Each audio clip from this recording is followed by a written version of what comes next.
नमस्कार, मैं हूं चित्रा त्रिपाठी। शाम के 5 बजने वाले हैं और ये वक्त है दंगल का। आज का दंगल बीजेपी की सांसद साध्वी प्रज्ञा ठाकुर के एक बयान पर है। साध्वी प्रज्ञा ठाकुर ने कहा है कि जैसे देश में मुस्लिम धर्म से जुड़ी संपत्तियों की सुरक्षा के लिए वक्फ बोर्ड बनाया गया है, उसी तरह सनातन धर्म से जुड़े मंदिरों, मठों और तीर्थों की संपत्ति को सनातन बोर्ड बनाकर उसके तहत लाया जाना चाहिए।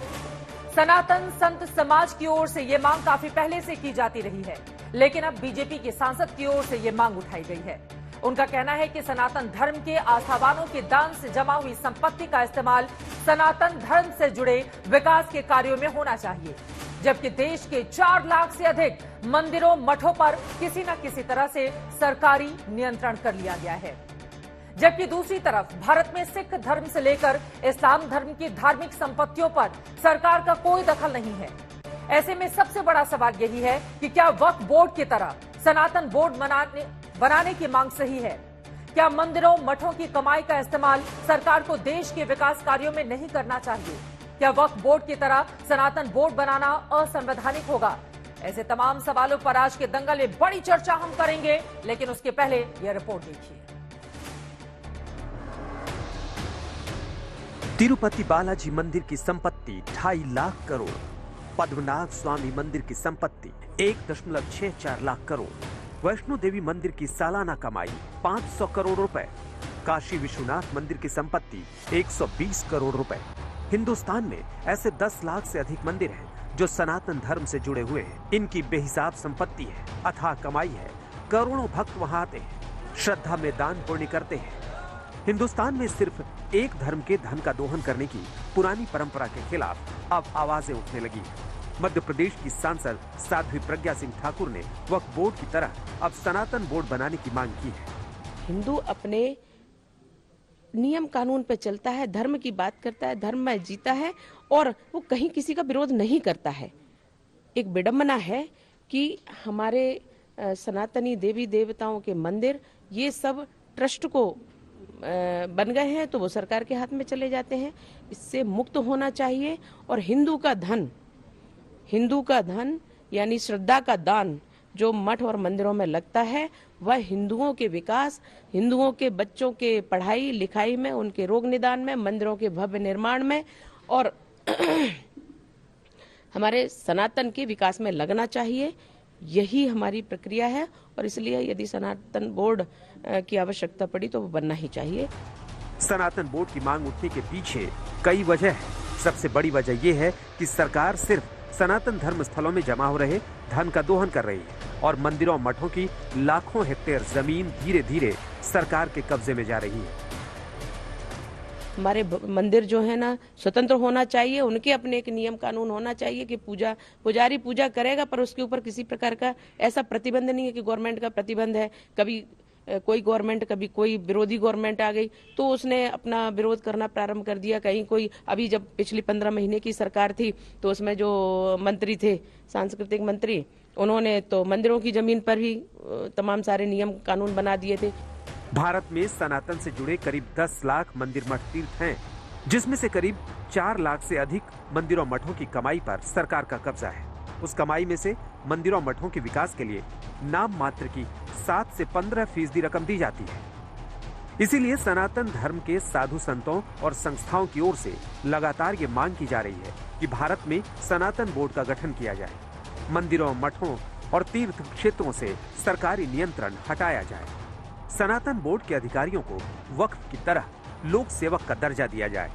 एक तथ्य ये भी है कि आजाद हिंदुस्तान में लोकतांत्रिक चुनाव आने से पहले ही मंदिरों, मठों पर कब्जे के लिए कानून बनाए जाने लगे थे। दूसरी तरफ मुस्लिम धर्मार्थ संपत्तियों की सुरक्षा के लिए 1954 में ही वक्फ बोर्ड बना दिया गया था। आज हालत यह है कि हिंदुस्तान में सेना के पास 18 लाख हेक्टेयर जमीन है, रेलवे के पास 12 लाख हेक्टेयर जमीन है, तो वक्फ के पास 8.5 लाख हेक्टेयर से अधिक जमीन हो चुकी है, जबकि 2009 तक वक्फ के पास सिर्फ 4 लाख हेक्टेयर जमीन ही।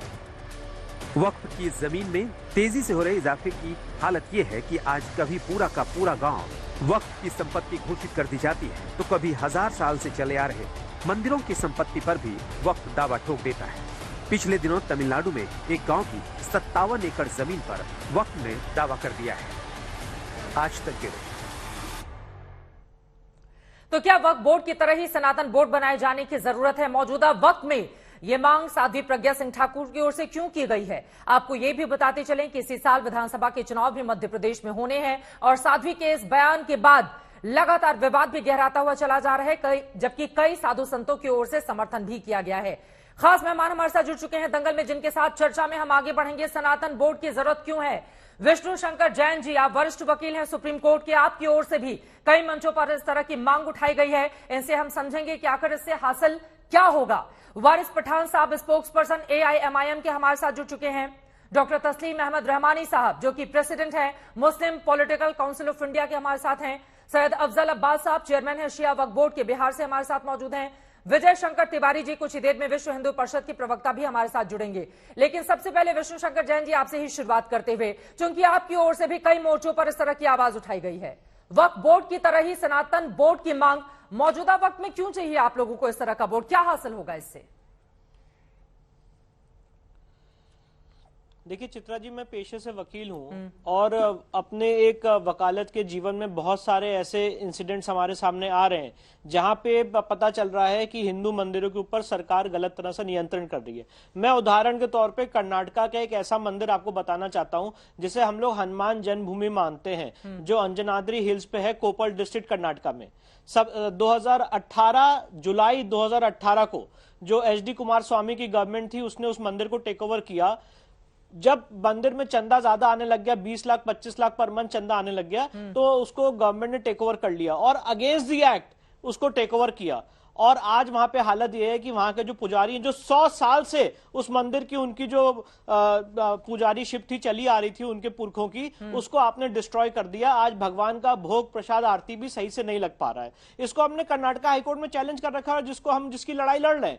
पर मुद्दा यह है, मेरा मूलभूत प्रश्न यह है कि अगर किसी भी तरह से मंदिर में मिसमैनेजमेंट होता है, कोई भी आदमी ये नहीं कह रहा है कि मिसमैनेजमेंट है तो आप ऑप्शन ना दीजिए उसको प्रॉपर मैनेज करने का। अगर मिसमैनेजमेंट है तो जो हमारे धर्म के वरिष्ठ लोग हैं, चाहे वो शंकराचार्य हो, महामंडलेश्वर हो, पीठाधीश्वर हो, वो लोग बैठे और वो उसको मैनेज करें। पर सरकारी नियंत्रण कैसे हो सकता है? और क्या ये सेकुलर व्यवस्था का उल्लंघन नहीं है? सरकार का हमें पैसा नहीं चाहिए और हम नहीं चाहते हैं कि सरकार उस मंदिर को मैनेज करे जिसको अर्चका शास्त्र पता नहीं है। हर मंदिर का अपना अपना शास्त्र होता है, चाहे वो हनुमान मंदिर हो, चाहे वो जैन मंदिर हो। जो भगवान का शास्त्र है भोग पूजा आरती का, वो तो वहां के जो शिवायत है उन्हीं को पता होता है। पर सरकार जो अपने पुजारी भेजती है, क्या ये आपने किसी भी लीगल सेटअप में देखा है?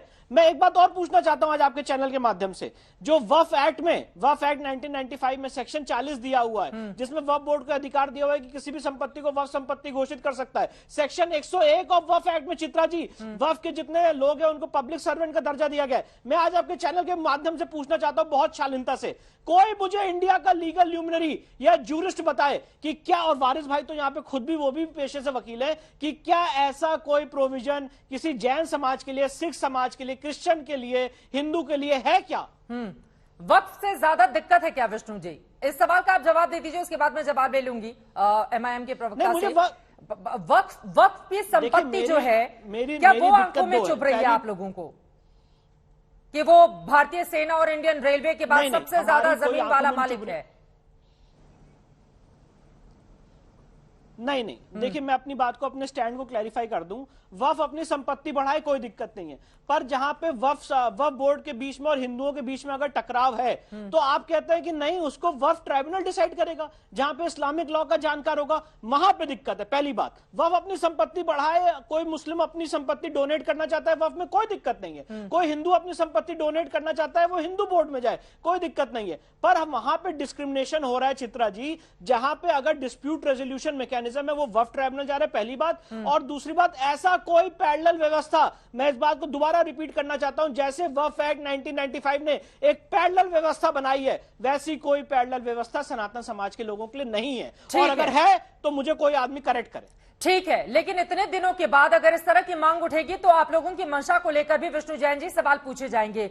लेकिन आपके पास आते हुए सीधे वारिस पठान साहब, वक्फ बोर्ड की तरह ही सनातन बोर्ड बनाने की भी मांग की जा रही है, लेकिन वक्फ बोर्ड को लेकर भी बहुत सारे हमने कई ऐसी कमियां और खामियां भी देखी। उसकी संपत्ति चाहे अर्जित करने के मामले को लेकर हो, या फिर हमने ये भी देखा, जैसा कि विष्णु शंकर जैन की ओर से दावा भी किया जा रहा है और हमने अपनी रिपोर्ट में भी दिखाया कि एक पूरे की पूरे गांव पर उसको अपने अधिकार क्षेत्र में लेने की मांग कर दी जाती है। तो यहां पर भी तो बहुत सारी कमियां हैं, लेकिन सरकारी नियंत्रण उस तरह का नहीं है, इस वजह से उधर भी रोड बना दिया जाए।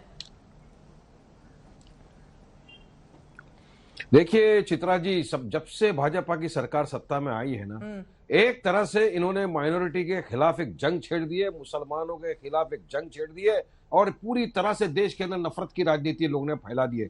पूरी तरह से नफरत इन लोग फैला रहे हैं। इनको सबसे ज्यादा नफरत हो गई है हमसे, इनको नफरत है हमारे मदरसों से, इनको दिक्कत है हमारे हिजाब पहनने से, अब इनको दिक्कत आ गई हमारी वक्फ की प्रॉपर्टी के ऊपर से। भाई किस वक्फ, once a Waqf always a वक्फ, एक बार वक्फ कर दिया किसी ने तो आप उसको छेड़ नहीं सकते। और अब ये साध्वी प्रज्ञा ठाकुर क्या है, चलिए इन्होंने बयान दिया ये कि अब सनातनी धर्म के ऊपर ये होना चाहिए। अरे संविधान में कहा लिखा है, हमारे भारत देश का तो कोई धर्म ही नहीं है, हम तो धर्म निरपेक्ष देश के अंदर रहते हैं, सेकुलर प्लुरलिज्म की दुहाई देते हैं। तो कहां से इन लोग बांटने आ गई है, हर आदमी फेस्टिवल अपने अपने हिसाब से बना रहा है। कहां लिखा है संविधान के अंदर कि ये हिंदू राष्ट्र है, सनातनी धर्म देश है, मगर नहीं, बोलना जरूरी है। और साध्वी प्रज्ञा यही है ना विष्णु जैन साहब, जो एक आतंकवादी गतिविधियों में उपलब्ध थी, बॉम्ब ब्लास्ट की टेरर एक्यूज है ये, जिनकी मोटरसाइकिल यूज हुई थी, उसके अंदर सैकड़ों लोगों की जानें चले गई। ये वही साध्वी प्रज्ञा ठाकुर है जो आज बेल पे, मेडिकल ग्राउंड पे, लेकिन जब उनको कोर्ट के अंदर तारीख में आना पड़ता है ना, वो फुटबॉल और वॉलीबॉल खेलती हुई दिखती है, मगर कोर्ट में नहीं जाती है। ये वो साध्वी प्रज्ञा ठाकुर है जिसने हमारा बहादुर सिपाही, सुनिए भेजा है, ठीक है, सुनिए, ये वही प्रज्ञा सिंह ठाकुर हैं, ठीक है। अब प्रज्ञा सिंह ठाकुर हमारे साथ मौजूद नहीं है तो नहीं जाते उस पर, लेकिन बीजेपी के सांसद हैं, बिल्कुल हैं, भोपाल से बीजेपी के सांसद हैं, लोगों ने चुना है इनको, लोगों ने चुना है, बीजेपी ने चुनकर तो भेज दे दिया, लोगों ने चुना है ना इनको। मेन मुद्दे पर आते हैं, वक्फ बोर्ड की संपत्ति को लेकर सवाल है, यही तो बता रहा हूं मैं। अब बीजेपी के प्रवक्ता नहीं है, लेकिन आपने बताया मुझे साध्वी की तरफ से, तो मैं बताना चाहूंगा ना कि यही वो है जिसने हमारे हेमंत करकरे बहादुर सिपाही जो आतंकवादी से लड़ते हुए शहीद हो गया था। हाँ, हमने उसकी मुखालफत भी की थी, जब इनकी ओर से बड़बोलापन दिखाया जाता है तो उसकी पूरी मुखालफत भी करते हैं। यहाँ पर सही और गलत का अर्थ हम जानते हैं वारिस पठान साहब, सही और गलत का फर्क हम बताते हैं इस देश को। उन्होंने जो गलत बोला उस पर लगातार उनकी आलोचना की गई, उस पर डिबेट किया गया, उस पर ग्राउंड रिपोर्ट की गई, लेकिन यहां पर अगर वक्फ बोर्ड की संपत्ति में इतना ज्यादा इजाफा हो रहा है तो उस पर भी चर्चा की जानी चाहिए ना। लेकिन उसके पहले विष्णु जी, उन्होंने जो सवाल खड़े किए वो कह रहे हैं कि दरअसल मुस्लिमों के साथ भेदभाव करने की आदत पड़ गई है और उनकी अगर कोई संपत्ति है तो वो सबसे ज्यादा इन लोगों को चुभ रही है। चित्रा जी, मैं बहुत ही शालीनता से, वारिस भाई खुद पेशे से वकील है, मैं उनसे एक बात पूछना चाहता हूं, और ये बहुत लॉ नोइंग पर्सन है, मैं जानता हूं इनको। सेक्शन 8 ऑफ वक्फ एक्ट 1995 पढ़ लें। जो वक्फ की संपत्ति होगी, अगर उसका सर्वे होगा तो उसका खर्चा राज्य सरकार वहन करेगी, जो आर्टिकल 27 का सीधे सीधे उल्लंघन है। यहाँ पे माइनॉरिटी का इशू नहीं है वारिस भाई, यहाँ पे इशू, मैं ये नहीं कह रहा हूं कि आप ऐसे अपने वक्फ बोर्ड, अपनी प्रॉपर्टी को मैनेज करने के लिए, उसको आप करने के लिए कोई एक्ट बनाए, कोई दिक्कत नहीं है, पर जहां पे वक्फ बोर्ड को असीमित अधिकार दिए गए वहां पे मेरा मुद्दा है। सेक्शन 40 सब क्लॉज 3 वक्फ एक्ट पढ़े जरा। सेक्शन 40 सब क्लॉज 3 क्या कहता है कि वक्फ बोर्ड किसी भी संपत्ति को, चाहे वो सोसाइटी की हो, ट्रस्ट की हो, उसको वक्फ संपत्ति घोषित कर सकता है। सेक्शन 85 वक्फ के लिए स्पेशल ट्राइब्यूनल बनाया गया है। सेक्शन 53, 54 वक्फ एक्ट, अगर वक्फ की कोई संपत्ति कैप्चर कर लेता है तो आप डीएम एसएसपी को ऑर्डर कर सकते हैं उसको निकालने के लिए, और अगर नॉर्मल लोग हैं तो उनको सिविल कोर्ट में 20 साल लंबी लड़ाई लड़नी पड़ेगी। सेक्शन 108 जो इवैक्यू प्रॉपर्टीज थी, जो कस्टोडियन की थी सेंट्रल गवर्नमेंट की, उसको आपने सारे वक्फ बोर्ड को दे दिया। सेक्शन 101 वक्फ के लोगों को पब्लिक सर्वेंट माना गया है। सेक्शन 107 जिसमें वक्फ के खिलाफ कोई लिमिटेशन नहीं है। तो मेरा इन प्रावधान के खिलाफ मेरा विरोध है। मैं ये नहीं कह रहा हूं आपकी संपत्ति रहे, खूब संपत्ति बढ़े, अल्लाह आपको खूब नियामत भर के मुझे नियामत दे, उससे मुझे कोई दिक्कत नहीं। मेरी दिक्कत है जहां पे असीमित अधिकार दिए गए, जहां पे अनकॉन्स्टिट्यूशनल राइट्स दिए गए, मैं उसके खिलाफ हूं। और जब मैं हिंदू बोर्ड बनाने की मांग कर रहा हूं चित्रा जी, बहुत ही संयम ढंग से कहना चाहता हूं, मैं ये नहीं कह रहा हूं कि हमें वही अधिकार दे दिए जाए जो वक्फ बोर्ड को दिए गए, नहीं, हमें वो अधिकार दिए जाए कि हम अपनी संपत्ति को मैनेज कर सके और कोई सरकारी हस्तक्षेप ना हो, क्योंकि मैं जानता हूं ये सेटल लीगल फिलॉसफी है कि दो गलत को एक सही नहीं बनाते। हाँ, लेकिन वारिस पठान जी, अगर वक्फ की संपत्ति को लेकर सवाल पूछ लिया जाए, एक तो पब्लिक सर्वेंट का दर्जा है, इसके अलावा उन्होंने तमाम आर्टिकल का भी जिक्र किया, ताकत तो बहुत ज्यादा है ना वक्फ बोर्ड के सदस्यों के पास, तो अगर उसमें भी पारदर्शिता की कहीं कमी है और जमीनों को लेकर अगर धांधली के मामले भी सामने आते हैं, हाल के दिनों में पिछले ही साल कई बड़े नेताओं के भी नाम सामने आए जो वक्फ बोर्ड में शामिल रहे, तो वहां पर भी पारदर्शिता की जरूरत है। तो वक्फ बोर्ड पर सवाल खड़े कर लो तो आप लोगों को चुप जाता है, फिर हिंदू मुसलमान इसमें नजर आने लगता है। वारिस जी, नहीं नहीं, सुनिए सुनिए सुनिए, बोलिए। वक्फ बोर्ड की हमारे गरीबों की, मजलूमों की, बेवाओं की, यतीमों का अधिकार है वक्फ की हमारी जमीनों के ऊपर। और अगर कोई मंत्री या वक्फ बोर्ड का मेंबर अगर उसके अंदर घपलेबाजी करता है तो उसके खिलाफ हम खुद ने असेंबली में खड़े रहकर चिल्ला चिल्ला के 10 मरतबा कहा है कि अगर हमारी वक्फ की ये प्रॉपर्टी थी, इसको गैर कानूनी तरीके से किसी ने बेचा है, ये हमारे गरीबों के, मजलूमों का, बेवाओं का अधिकार है, तो उसके खिलाफ कार्रवाई की जाए। मैंने खुद ने असेंबली के अंदर उठाया इस सवाल को। वहां पे कोई हमारे गुंजाइश नहीं, कोई उसको खा नहीं सकता, यूसरफ नहीं कर सकता। मगर यहाँ आपने बात बताई कर्नाटका के अंदर मंदिर के अंदर ये चल रहा है कि मंदिर के अंदर बोर्ड नहीं है तो मंदिर के अंदर पैसों के अंदर घपला हो रहा है। यह अभी विष्णु जैन ने कहा, जो अच्छे वकील है। मैं बोलना चाहूंगा तो कर्नाटका में सरकार किसकी है? भाजपा की सरकार है। क्यों सरकार ऐसे ट्रस्टियों के ऊपर या ऐसे जो लोग वहां पर चुने हुए हैं उनके खिलाफ कार्रवाई नहीं करती? क्यों उनके खिलाफ केस बुक करके उनको जेल में नहीं डाला जाता? वो नहीं करेंगे। बस उनको एक ही चीज करना है कि किसी भी तरह वक्फ बोर्ड को खत्म करने की साजिश चल रही है। ये इसमें कहाँ आपको साजिश नजर आ रही है? वो सनातन बोर्ड बनाने की अगर मांग कर रहे हैं तो उसमें वक्फ बोर्ड के खिलाफ साजिश कैसे हो गई? साध्वी प्रज्ञा साजिश ही है ना। हमारा वक्फ बोर्ड का क्यों जिक्र किया? चलिए, आपने बनाया था राम जन्मभूमि के लिए, तो आपने बनाया था ट्रस्ट। हाँ। मेरे हिंदू दोस्त मुझे फोन करके बोल रहे हैं, वारिस भाई राम के नाम पर गंदी सियासत चले, ट्रस्ट बनाया, उसके ऊपर पैसा जो आया था उसमें घपला कर दिया लोगों ने। गौशाला के नाम पे कितने लाखों करोड़ रुपए का लोगों ने घपला किया, उसका हिसाब कौन देगा? क्या किसी के ऊपर केस किया इन लोगों ने? काव हक डे बनाने के लिए आ गए, तब मैंने क्वेश्चन उठाया था कि काव का पहला ख्याल तो रखो। हाँ। गाय के नाम के ऊपर आप लोगों को पैसा बनाए, गाय के नाम के ऊपर पैसे का घपला कर दिए। वो कुछ नहीं दिखता। इनको सिर्फ नफरत फैलानी है पूरे देश के अंदर, इनको सिर्फ नफरत फैलानी है। विजय शंकर तिवारी जी भी हमारे साथ विश्व हिंदू परिषद से जुड़ चुके हैं, उनके पास में जाऊंगी, लेकिन पहले विष्णु शंकर वो नहीं हो सकता। ठीक है ठीक है ठीक है, विष्णु शंकर जैन जी जल्दी से आपकी टिप्पणी। देखिए चित्रा जी, मैं इस बात को दोबारा क्लैरिफाई करना चाहता हूं कि शिरूर मठ का केस 1954 का सुप्रीम कोर्ट का। सुप्रीम कोर्ट के 5 जजेस ने शिरूर मठ के केस में पैरा 11 में कहा था कि मंदिर के मैनेजमेंट को आप टेक ओवर नहीं कर सकते, चाहे मंदिर के चंदे को भी कोई टेक ओवर नहीं कर सकता, उससे इंटरफियर नहीं कर सकता है। उस जजमेंट के वायलेशन में कालांतर में बराबर वायलेशन हो रहा है। और मुझे लगता है वारिस भाई ने मेरी बात को जस्टिफाई किया है। अगर राम मंदिर ट्रस्ट में भी कोई घपला हो रहा है या कोई ऐसे इंसिडेंट्स आते हैं तो मेरा यही कहना है कि एक ऐसा बोर्ड बने जो उसका मैनेजमेंट करे। अगर आज घपले के या मिसमैनेजमेंट के इंसिडेंट्स आते हैं तो चित्रा जी हो क्या रहा है, वो सारी संपत्ति इमीडिएटली सरकार टेक ओवर कर लेती है। और सरकार जब टेक ओवर करती है तो वो एक सेकुलर व्यवस्था के। पर अगर उस ट्रस्ट में मिसमैनेजमेंट होता है तब क्या? अगर उस ट्रस्ट में मिसमैनेजमेंट होता है तब क्या? तब उसको गवर्नमेंट टेक ओवर करेगी। यही पे हमारा विरोध है कि गवर्नमेंट टेक ओवर ना करे, उसको हिंदू बोर्ड बने। ठीक है, लेकिन विष्णु जैन जी इस बात को भी समझिए कि अगर हिंदुस्तान में 10 लाख से ज्यादा मंदिर हैं, सभी मंदिरों की अपनी अलग अलग सत्ता होती है, सभी के अपने अलग दायरे हैं, अलग विस्तार है। सारे लोग क्या एक ऐसे बोर्ड के भीतर आने के लिए तैयार होंगे? ये भी बड़ा सवाल है, इस पर आप जवाब दीजिएगा। लेकिन विजय शंकर तिवारी जी, ठीक है, मैं लौट रही हूँ वारिस पठान साहब, मैं लौट रही हूँ आपके पास। देखिए वारिस पठान साहब, सच्चाई ये भी है ना? नहीं, अब मंदिरों को लेकर तो 1951 में ही कह दिया गया, इसके लिए प्रावधान बना दिया गया था, ठीक है। लेकिन 1954 में वक्फ बोर्ड बनाकर जो ताकत आप लोगों को दी गई, उसको भी जरा देश को बताना जरूरी है। इस दोनों का भी फर्क समझाना होगा इस देश को। लेकिन विजय शंकर तिवारी जी, ये जो साध्वी प्रज्ञा सिंह ठाकुर की ओर से डिमांड की गई है, विश्व हिंदू परिषद क्या उनके साथ है? सनातन बोर्ड का गठन होना चाहिए। देखो चित्रा, कोई भी विषय और कोई भी मांग यूं ही नहीं उठती है। अभी आपको ध्यान में आया, अभी 3-4 महीना पहले ही एक विषय उठा था तिरुचेंथुरई गांव तमिलनाडु का, हाँ। जहां 1500 साल पुराना मंदिर और मंदिर में 369 एकड़ 369 एकड़ जमीन, और जब वो उस जमीन पर कोई बात आई और बैनामा करने का विषय आया तो वहां बताया गया कि ये जमीन तो वक्फ बोर्ड की है। यानी 1500 साल पुराना मंदिर तो गांव कितना पुराना होगा, और 1400 साल पुराना इनका इस्लाम, 1400 साल पुराना इस्लाम, 1500 साल पुराना मंदिर, गांव उससे भी पुराना, और उस जमीन को भी वक्फ बोर्ड में कैसे चालाकी से, अपारदर्शिता से उसमें डाल दिया। अभी पारदर्शिता की बात कर रहे थे, रामलीला मैदान में अभी मौलाना मदनी का बयान 3 दिन हुए, उन्होंने कहा इस देश में शिव, राम और कृष्ण का कोई मतलब नहीं है। मतलब सीधे सीधे ये देश राम का है, कृष्ण का है, शिव का है, और उसको नकार करके इसी प्रकार से ये जमीनों के साथ घपला करते हैं। मैं कहता हूं कि कश्मीर से जितने हिंदू बाहर गए उनकी जमीनें कहां गई, मेवात से हिंदू बाहर गए जमीनें कहां गई। कुल मिलाकर के मैं कहता हूं कि ये जो वक्फ बोर्ड की अनियमितता, अपारदर्शिता, बेईमानी, भ्रष्टाचार, ये जो सब कुछ हो रहा है, इसके लिए एक ऐसे बोर्ड की, कानून की जरूरत तो है इस देश में कि इस प्रकार का कोई बोर्ड बने, इस प्रकार का कोई कानून बने, इस प्रकार के कोई नियम बने कि इस प्रकार की जो जमीनें हैं वो एक जगह हिंदुओं के पास रहें। इतनी देर से क्यों याद आई?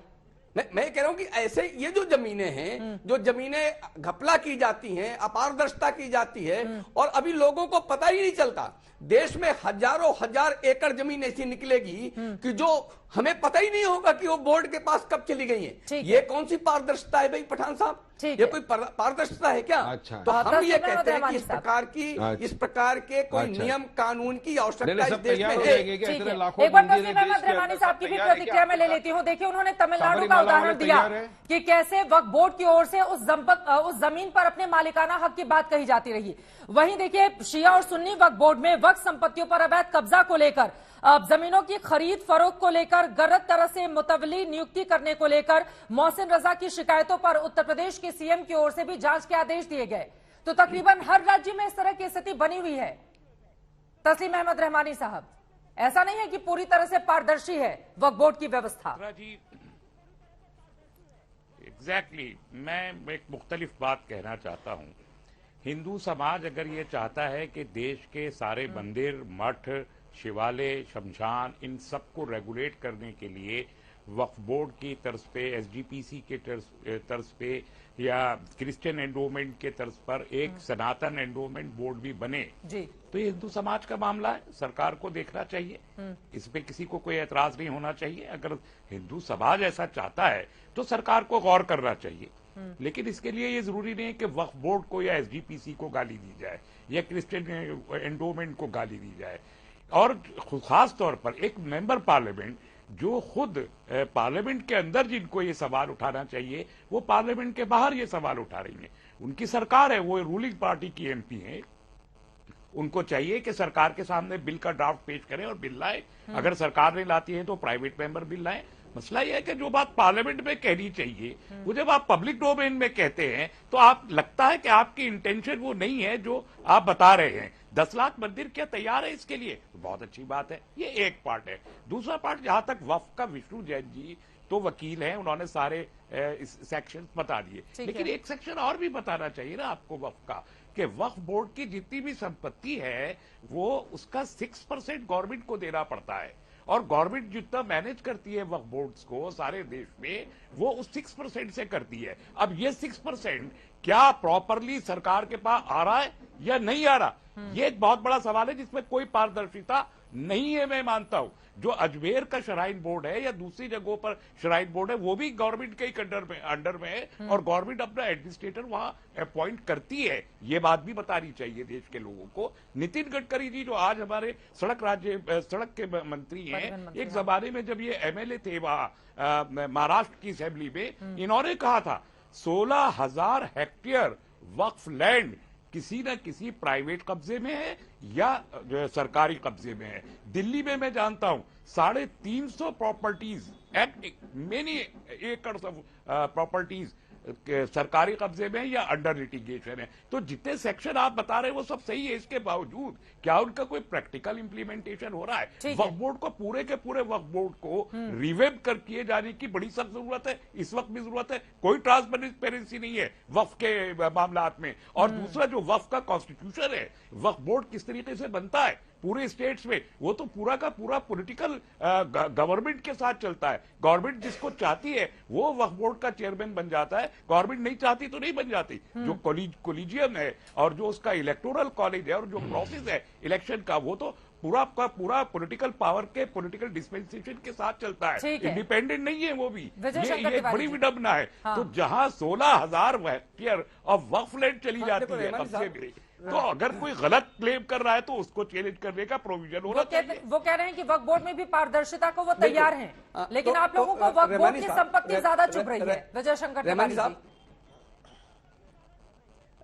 हाँ, मैं कह रहा हूँ, मान लिया वल्ली चंद्रशेखर स्वामी मंदिर जिसकी बात मैंने की तमिलनाडु की, मैंने जिनकी बात की कि 1500 साल पुराना मंदिर है, उसकी जमीन वक्फ बोर्ड में चली गई, उसकी बात ना की जाए। मैं कहता दिल्ली में चले जाइए, दिल्ली में कितने ही पार्क है जहां पर मस्जिद बनाते हुए, मजार बनाते हुए भगाए गए लोग, आज उनको मजार बना देंगे, इसके बाद कहेंगे ये जमीन वक्फ आ गई। दिल्ली में कितनी मजारें हैं जो बिल्कुल वैध हैं, आज वो अवैध हैं, आज ऐसे अवैध हैं। चित्रा जी, सैकड़ों ये कहने में बड़ा अच्छा लगता है कि ऐसी मजारें दिल्ली में खड़ी कर दी गई है। एक रहमानी साहब, रहमानी साहब एक मिनट सुन लीजिए, रहमानी साहब, क्या ग्राउंड पे ये सिचुएशन है?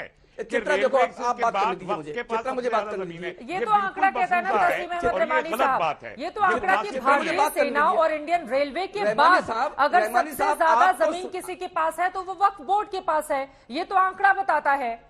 ये हवा में बातें नहीं हो रही की बात है, मुझे नाप के दिखा दीजिए। ये कहने की बात है, आप कह रहे हैं नाप कर दिखा दीजिए। ठीक है, विष्णु जैन जी इसका जवाब देंगे, लेकिन उसके पहले ठीक है विजय शंकर तिवारी जी, वरना मैं बताता हूँ आपको कितनी कहाँ कौन सी जमीन। रहमानी साहब सुन लीजिए, आपको कड़वा क्यों लगता है? रहमानी साहब आप बोलने नहीं देना चाहते, आप कमियां छुपाना चाहते हैं, अपना भ्रष्टाचार छुपाना चाहते हैं। मैं कहता हूँ दिल्ली में मजारों की गिनती कराइए, और कितनी मजारें ऐसी हैं जो आज अवैध रूप में खड़ी हैं और वक्फ बोर्ड के साथ चली जाएंगी। आदर्श नगर का वो फ्लाईओवर जिसके लिए आप कहते हैं कि ये तो 80 साल से 20 साल पुराना वो फ्लाईओवर 80 साल पुरानी वो मजार हो गई। इस प्रकार के घपले, इस प्रकार की जमीनें जो आप अभी हम कहते हैं कि रेलवे के बाद सबसे बड़ी जमीनें वक्फ बोर्ड के पास है, वो इस प्रकार से आई हैं। इसलिए कहते हैं पूरे देश में वक्फ बोर्ड की जमीनों का सर्वे होना चाहिए और फिर दस्तावेज लेकर के करना चाहिए कि कौन सी जमीनें वास्तव में वक्फ बोर्ड की हैं और कौन सी जमीनें सरकारी हैं, कौन सी प्राइवेट जमीनों को धोखे से वक्फ बोर्ड में डाल दी गई है। ये रहमानी साहब आज की आवश्यकता है। ठीक है रहमानी साहब, आपकी जानकारी के लिए सारे देश की आपने कहा कि नाप लीजिए, अब क्या नापने की भी जरूरत है, ये सवाल बड़ा है। लेकिन यहाँ पर दर्शकों की जानकारी के लिए मैं जल्दी से वो आंकड़ा दे देती हूँ। देखिए, भारतीय सेना के पास 18 लाख एकड़ जमीन है, उसके बाद भारतीय रेलवे के पास 12 लाख एकड़ जमीन है, फिर वक्फ बोर्ड की संपत्ति की बात आती है जहां पर 8.50 लाख एकड़ से अधिक जमीन हो चुकी है, जबकि 2009 तक वक्फ के पास सिर्फ 4 लाख एकड़ जमीन थी। यानी कि कुछ सालों में संपत्ति डबल से भी ज्यादा हो गई है। इस वजह से ये सवाल खड़े किए जा रहे हैं। लेकिन विष्णु जैन जी जल्दी से आपकी टिप्पणी हो जाए। वो कह रहे नाप लीजिए, ये हवाई बातें हैं, कितनी जमीन लेकर बैठा हुआ है वक्त। देखिए चित्रा जी, 16,000 वक्फ। चित्रा जी चित्रा जी, हाँ ठीक है, मैं भी बता रहा हूँ। और मैं लेकिन चित्रा जी मैं 2 उदाहरण देना चाहता हूँ। देखिए ये 2 बहुत महत्वपूर्ण चर्चा है। चित्रा जी बहुत महत्वपूर्ण चर्चा है और मैं 2 उदाहरण देना चाहता हूँ, उदाहरण से अपनी बात समझाना चाहता हूँ। पंजाब और हरियाणा इस समय चित्रा जी आपको पता है जल रहा है। पंजाब और हरियाणा में स्थिति यह है कि जो लोग विस्थापित होकर बंटवारे के टाइम पे पाकिस्तान से हिंदुस्तान आए थे और जो जमीन सरकार की थी, वैक्यू प्रॉपर्टी थी, जो कस्टोडियन के पास थी, राजीव गांधी गवर्नमेंट ने सेक्शन 66H लाके उसको वक्फ बोर्ड को दे दिया और आज वो हमसे रेंट वसूल रही है। तो जो संपत्ति सरकार की होनी चाहिए थी वो वक्फ बोर्ड को दे दी गई। और अगर आज मैं ये बात करूं कि उसको हिंदू बोर्ड को दिया जाए तो ये मेरी मांग सेकुलर नहीं होगी, मेरा यहां पे विरोध है। दूसरी बात, मैं एक उदाहरण देना चाहता हूं, अपनी बात को उदाहरण से समझा रहा हूं।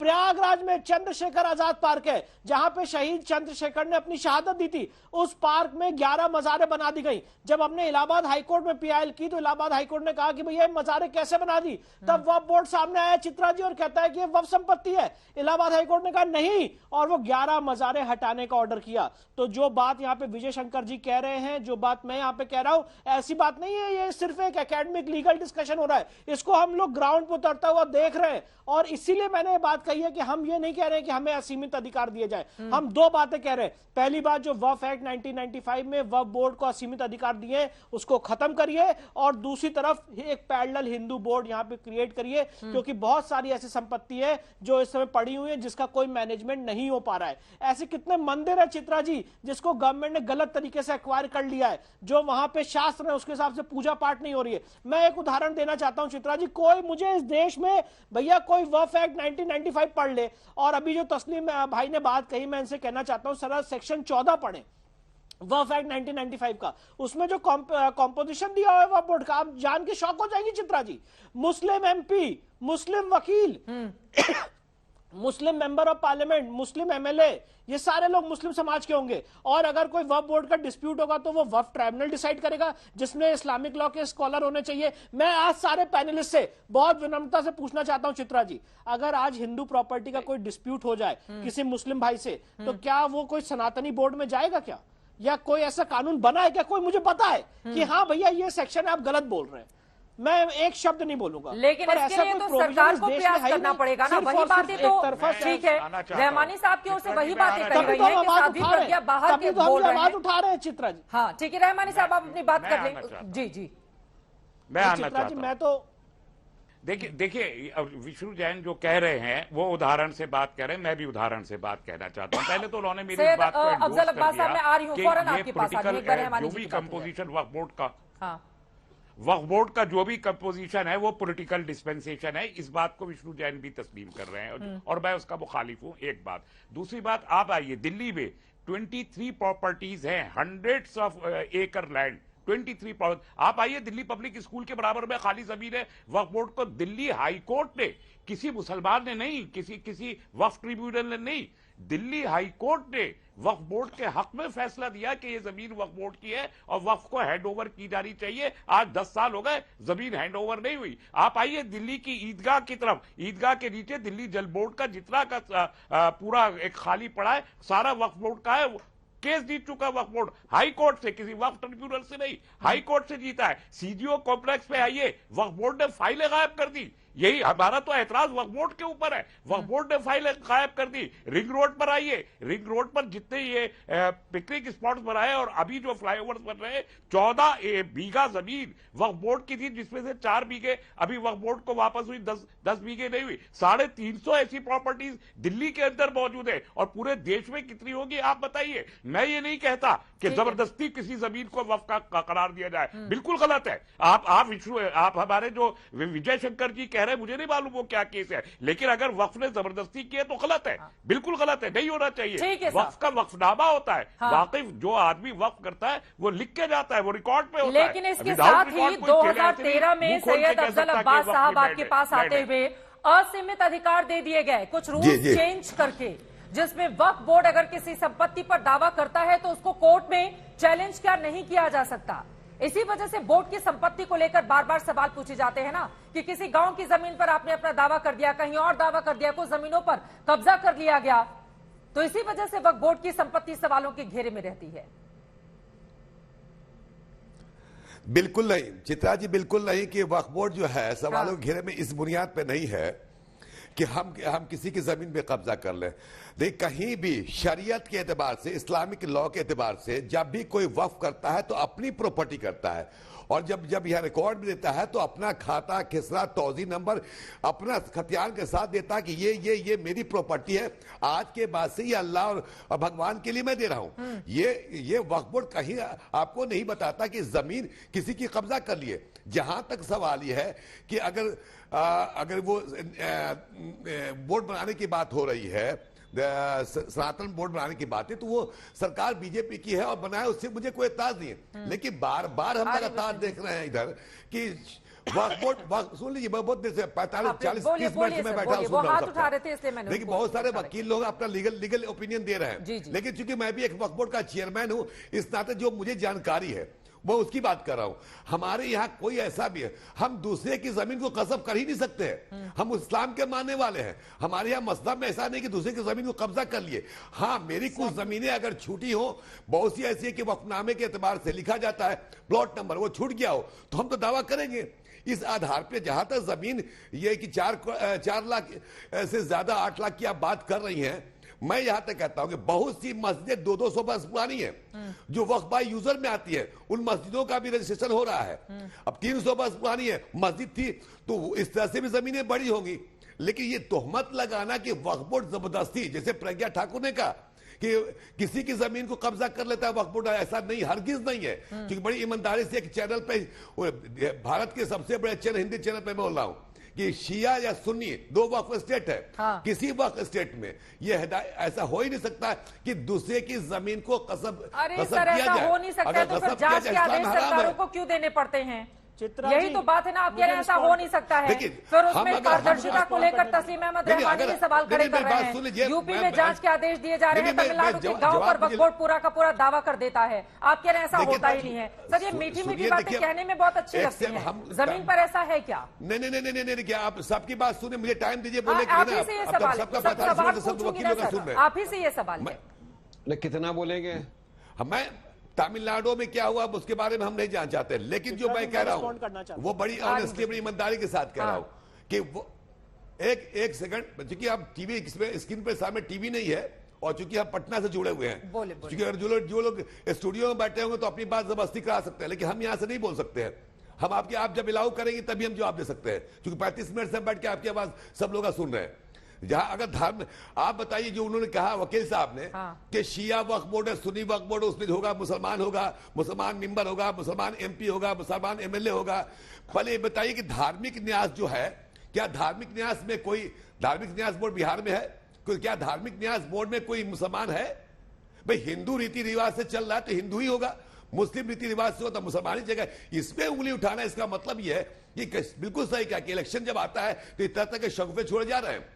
मैं बड़ी ईमानदारी से कह रहा हूं, आप बनाइए बोर्ड, न्यास बोर्ड बनाइए, आप सनातन धर्म बनाइए, मुझे कोई इतिहास नहीं है। भारतीय जनता पार्टी की मेंबर है पार्लियामेंट में, ठीक कहा तस्लीम रहमानी साहब की बात से मैं मुत्तफिक हूं कि बिल्कुल आके पार्लियामेंट आके वो पार्लियामेंट में उठाए बनाए, हम रोक भी नहीं सकते।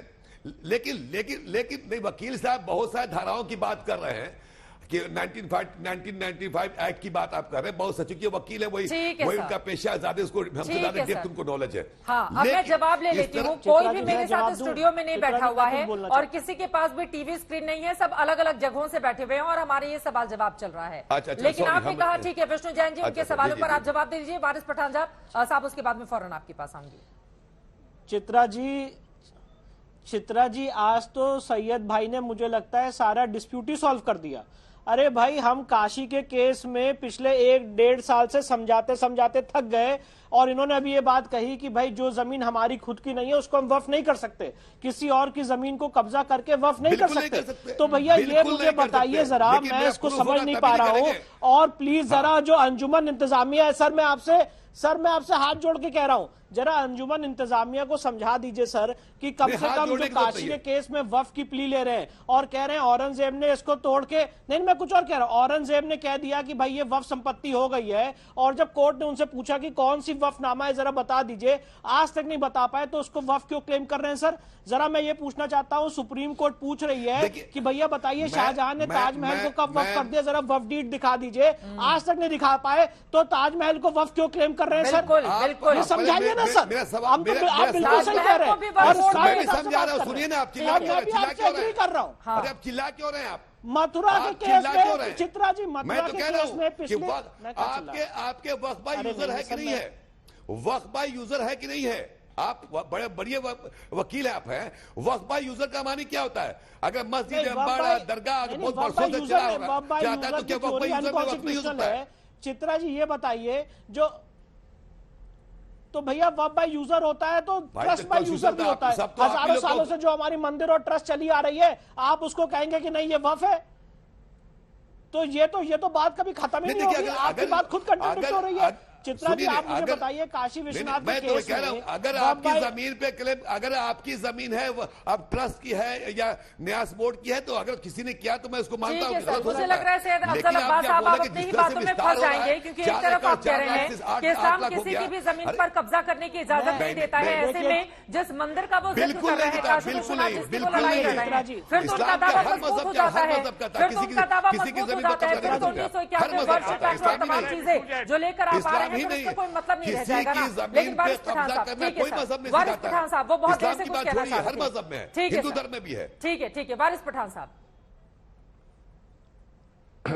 जी मैं चित्रा जी बहुत देर से सवाल करना चाह रहा हूं, मेरे दोस्त है जैन साहब, विष्णु जैन साहब एडवोकेट, उनसे पूछना चाह रहा हूं। देखिए साहब, इंटेंशन जो है ना गवर्नमेंट का, वो वक्फ बोर्ड को खत्म करने का है। अगर आपको सनातन बोर्ड बनाना है, चलिए मैं आपसे ये सवाल कर रहा हूं डायरेक्ट, कम से कम देश के अंदर 15 से 20 लाख तो मंदिर होंगे हमारे पूरे भारत देश के अंदर।